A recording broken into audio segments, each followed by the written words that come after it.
দেখবেন যে 8-9 দিন পরে গিয়ে সমস্ত ঘাস মরে গেছে, শুধু ধান থাকবে। তবে যেটা বলতেছিলাম যে শামা বিকেনি, নলোলা পাইনেলি, এই ক্ষেত্রে 20 পাইরিব্যাক সোডিয়াম খুব ভালো কাজ করে, এই কয়েকটা ঘাস চলে যায়। বাদ বাকি কচু হেসি ক্যালনা যেটা আছে এটাতে 2,4-D ব্যবহার করতে হয়। আর যদি লাগানো ধান থাকে, তাহলে লাগানো ধান থাকলে পরে আপনি ধান লাগানোর 7 দিনের ভিতরে বেন সালফিউরিনিথাইল ব্যবহার করবেন। এটা ধানের 1-1.5 ইঞ্চি পানি বাজিয়ে এরপর সারের সাথে মিক্স করে সুন্দর করে বুনিয়ে দিবেন। আসসালামু আলাইকুম রহমতুল্লাহ। ধানের জমির আগাছা দমনের জন্য অনেকগুলো উপায় আছে। ইতিমধ্যে অনেকে প্রশ্ন করছেন যে ভাই কোন ওষুধটা সব থেকে ভালো কাজ করবে বা কোন গ্রুপটায়।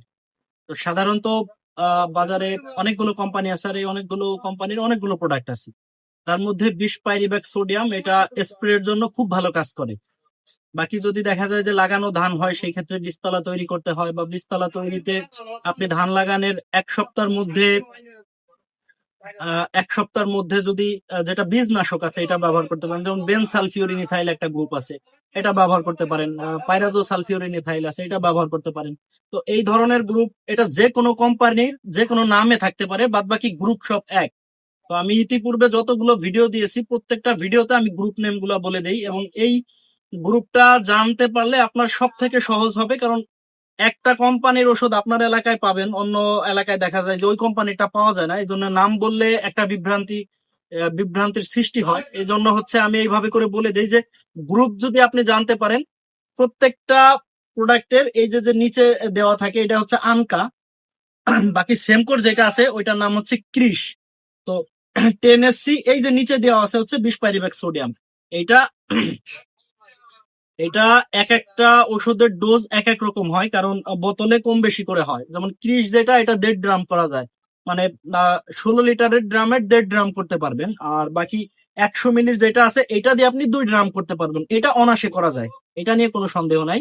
তবে অতিরিক্ত আগাছানাশক ব্যবহার না করা, এতে করে ধানের ফলন কমে আসতে পারে, এই দিকে খেয়াল রাখা। তবে অতিরিক্ত বড় ঘাসে যারা ব্যবহার করেন, পরবর্তীতে দেখা যায় যে ঘাসগুলা দমন হইতে সময় নেয়, তখন আপনি চিন্তায় পড়ে যান যে এখন এই প্রোডাক্টটা ব্যবহার করছি, প্রোডাক্টে কাজ করে নাই। আসলে বিষয়টা তা না।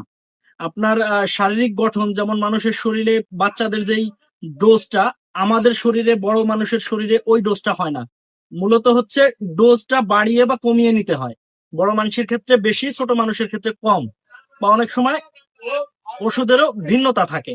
আচ্ছা, তো যেটা নিয়ে কথা বলতেছিলাম, ঘাস সাধারণত 2 পাতা হলে পরে, যেমন শ্যামা বিকেনি, নলোলা, এই ধরনের ঘাস যদি থাকে তাহলে 20 পাইরিব্যাক স্প্রে করলে পরে এটা চলে যাবে। বাদ বাকি অনেক জায়গাতে পানি কচু এবং হচ্ছে আহ যেটা কলমি হেসি আছে, পাইনেলি যেটাই বলেন, এই জাতীয় ঘাস দমনের জন্য 2,4-D ব্যবহার করা ভালো। যদি শুধু এই জাতীয় ঘাস হয় তাহলে 2,4-D ব্যবহার করবেন। তো আমাদের অঞ্চলে যেটা হয়, আমাদের অঞ্চলে হয় যে সবাই হচ্ছে বোনা ধান, যেটা পাটের মধ্যে বুনিয়ে দেয়। এই ধানের মধ্যে সব থেকে যেই ঘাসটা বেশি হয় সেটা হচ্ছে শ্যামা বিরকেনি। এই শ্যামা বিরকেনিতে এক প্রকার কৃষক ভাইয়েরা একেবারে অতিষ্ঠ বলতে পারেন এমনটা, কারণ সাধারণ কোনো ওষুধে এটা যাইতে চায় না। তখন আমরা স্প্রে করাই হচ্ছে এই 20 পাইরিব্যাক সোডিয়াম। এটা অনেক জায়গাতে গুঁড়া পাউডারও হয়, আবার লিকুইড হয়, দুই ধরনেরই হয়। যদি দেখা যায় যে 1 ড্রামের মধ্যে সীমাবদ্ধ হয়, তাহলে ওই 1 ড্রামে 25 গ্রামের 1 প্যাকেট দিলে হয়ে যায়। আবার অনেক সময় 10 গ্রামের 1 প্যাকেট, মানে প্রত্যেকটা প্রোডাক্টেরই এক একটা প্যাকেটের এক এক ধরনের হচ্ছে ডোজ হয়, এই ডোজটা মেনটেন করা। আপনি ডোজ মেইনটেইন করে যখন স্প্রে করবেন, আশা করতেছি আশানুরূপ ফল আপনি পাবেন। এবং কতদিন বয়স হলে আপনি ধানে এই আগাছানাশক ব্যবহার করতে পারবেন? তো মূলত ধান 2 পাতা ছাড়িয়ে যায় যখন 3 পাতায় আসে, তখন আপনি আগাছানাশক ব্যবহার করতে পারেন, কোনো সমস্যা নেই। তবে চারা বয়সে ব্যবহার করলে পরে আবার এটা দ্রুত এই ক্ষতটা সেরে যায়, কারণ প্রত্যেকটা জীবেরই যেহেতু প্রাণ আছে, এই যে কোনো নাশক জাতীয় কিছু ব্যবহার করলে পরে ধানে একটা ঝাঁকি পায়।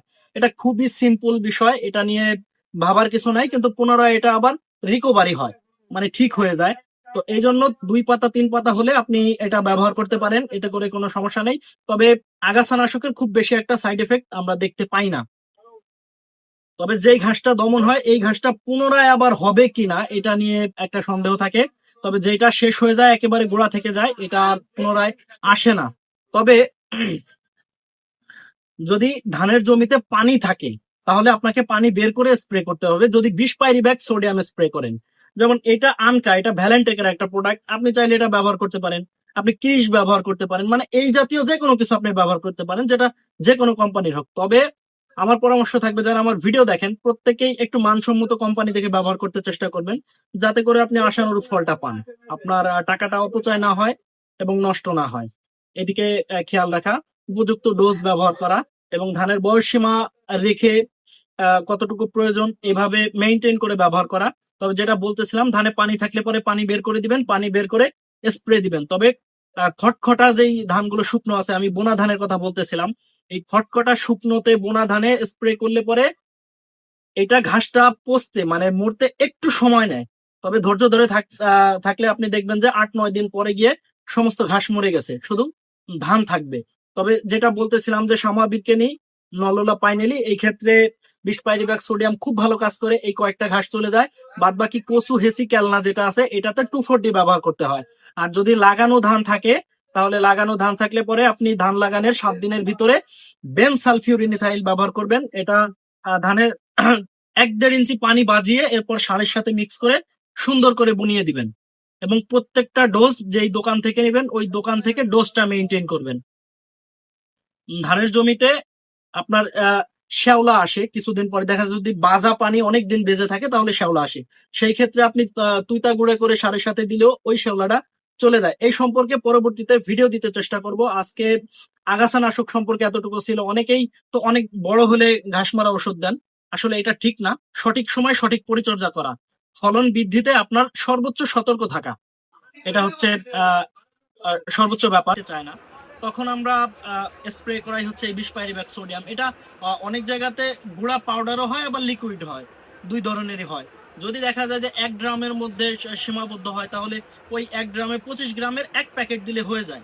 আবার অনেক সময় 10 গ্রামের 1 প্যাকেট, মানে প্রত্যেকটা প্রোডাক্টেরই এক একটা প্যাকেটের এক এক ধরনের হচ্ছে ডোজ হয়। এই ডোজটা মেনটেন করা, আপনি ডোজ মেনটেন করে যখন স্প্রে করবেন, আশা করতেছি আশানুরূপ ফল আপনি পাবেন। এবং কতদিন বয়স হলে আপনি ধানে এই আগাছানাশক ব্যবহার করতে পারবেন?